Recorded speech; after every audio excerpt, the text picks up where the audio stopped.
អញ្ញាធរខេត្តកំពង់ធំបានយកចិត្តទុកដាក់ចំពោះបញ្ហាសេវាកម្មតម្លៃអគ្គិសនីនៅតាមបណ្ដាស្រុកមួយចំនួននៅក្នុងខេត្តកំពង់ធំដើម្បីកាត់បន្ថយការរអាក់រអួលការផ្ដោតចរន្តដោយមិនបានគ្រប់គ្រាន់និងការយោគយល់គ្នាក្នុងការប្រើប្រាស់អគ្គិសនីពិធីពិគ្រោះយោបល់នេះដោយមានការចូលរួមពីសំណាក់អាដាមគង់វិមានអភិបាលរងខេត្តកំពង់ធំនិងលោកតេងសុកុមាលប្រធាននាយកដ្ឋានបញ្ជីថ្លៃលក់និងត្រួតពិនិត្យករណីសេវាកម្មនិងលោកខុនពិសិដ្ឋប្រធានបញ្ជីថ្លៃលក់និងក្រុមហ៊ុនផលិតអគ្គិសនីព្រមទាំងប្រធានមន្ទីរឧស្សាហកម្មរ៉ែនិងធម្មពលចូលរួមជាច្រើនអ្នកផងដែរលោកមេឃុំបានថ្លែងអំណរគុណចំពោះរដ្ឋាភិបាលដែលបានយកចិត្តទុកដាក់ទៅលើជីវភាពរស់នៅរបស់ប្រជាពលរដ្ឋនិងបានជំរុញឲ្យមានការតបណ្ដាញចរន្តអគ្គិសនីទៅតាមស្រុកភូមិនិងបានសម្របសម្រួលឲ្យក្រុមហ៊ុននិងអ្នកវិនិយោគទុនពាក់ព័ន្ធទៅនឹងការបញ្ចុះតម្លៃឲ្យបានសមស្របទៅតាមមូលដ្ឋានរបស់ប្រជាពលរដ្ឋក្រោយពីបានធ្វើកិច្ចពិភាក្សាអស់រយៈពេលជាង2ម៉ោងរួចមកលោកខុនពិសិដ្ឋបានបញ្ជាក់ផងដែរថាការមុនតម្លៃអគ្គិសនីចាប់ពី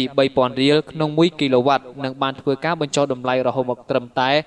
1500រៀលក្នុង1គីឡូវ៉ាត់និងត្រូវបានបញ្ចុះតម្លៃក្នុង6ខែបញ្ចុះ100រៀលជារៀងរាល់6ខែម្ដងរហូតតម្លៃតាមស្តង់ដាររហូតដល់តម្លៃស្តង់ដារខេត្តដោយមានកាយឯកភាពនៅក្នុងអង្គប្រជុំនៅតម្លៃ1500រៀលនិងចាប់គិតពីថ្ងៃទី10ខែមិថុនាឆ្នាំ2014នេះតទៅសម្រាប់ស្រុកកំពង់ស្វាយនិងស្រុកប្រាសាទបាឡាំងនឹងត្រូវបានគិតតម្លៃថ្មីក្នុងតម្លៃ